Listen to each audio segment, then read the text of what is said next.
I think certainly being focused on something that you're confident will have high value to someone else, and just being really rigorous in making that assessment, because people tend to, a natural human tendency is wishful thinking. So a challenge for entrepreneurs is to say, well, what's the difference between really believing in your ideals and sticking to them versus pursuing some unrealistic dream that doesn't actually have merit? And that is a really difficult thing to tell. Can you tell the difference between those two things? Right. You know? So you need to be sort of very rigorous in your self-analysis. I think certainly extremely tenacious, and then just work like hell. I mean, you just have to put in, 80 to 100 hour weeks every week. Gosh. And That's then a lot of work. All those things improve the odds of success. Okay. I mean, if other people are putting in 40-hour work weeks and you're putting in 100-hour work weeks, then even if you're doing the same thing, you know that in 1 year you will achieve what they achieve. You will achieve in 4 months what it takes them a year to achieve. Try to have a positive net contribution to society. I think that's the thing to aim for. Not to try to be sort of a leader for the sake of being a leader or whatever. A lot of the time, the people you want as leaders are the people who don't want to be leaders. So, if you can live a useful life, that is a good life. A life worth having lived. But I encourage people to read a lot of books. Just read, basically try to ingest as much information as you can, and try to also just develop a good general knowledge. So you at least have like a rough lay of the land of the knowledge landscape. Try to learn a little bit about a lot of things. Because you might not know what you're really interested in. How would you know what you're really interested in if you at least aren't doing a peripheral exploration of broadly of the knowledge landscape, and talk to people from different walks of life and different industries and professions and skills and occupations. Just try to learn as much as possible. But I put a lot of stock and certainly have a lot of respect for someone who puts in an honest day's work to do useful things. And just generally to have not a zero-sum mindset, or have more of a grow the pie mindset.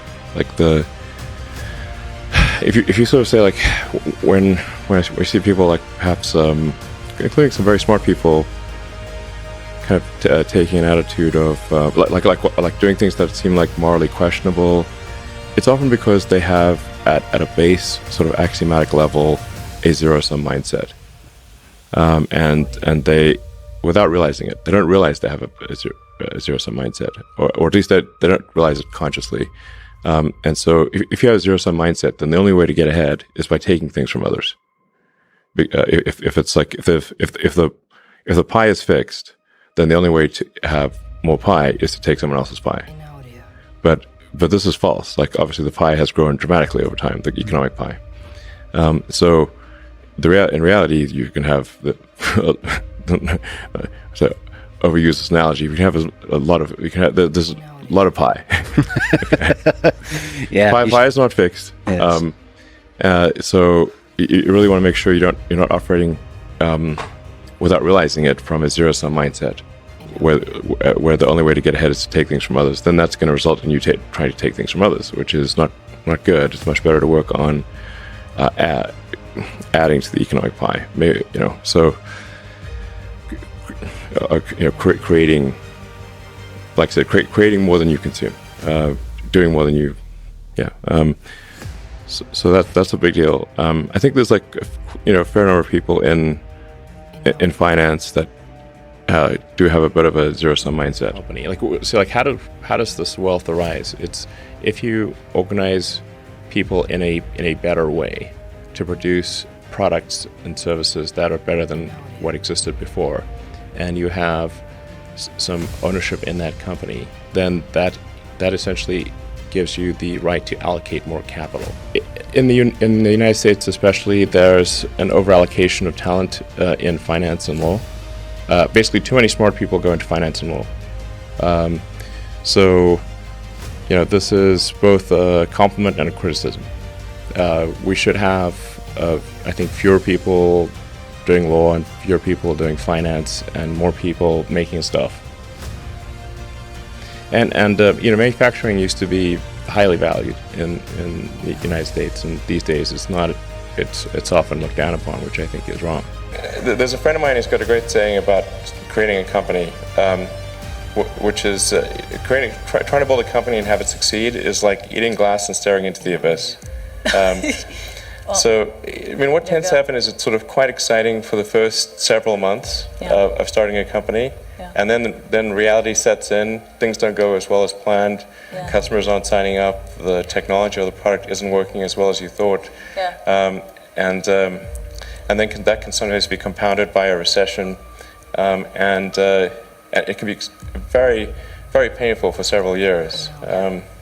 So I think, frankly, starting a company, I would advise people to have a high pain tolerance. There are occasionally companies that get created where there's not an extended period of extreme pain, but I'm not aware of very many of such instances. But I do think that new great entrepreneurs are born every day, and we'll continue to see amazing companies get built. But I would definitely advise people who are starting a company to expect a long period of quite high difficulty.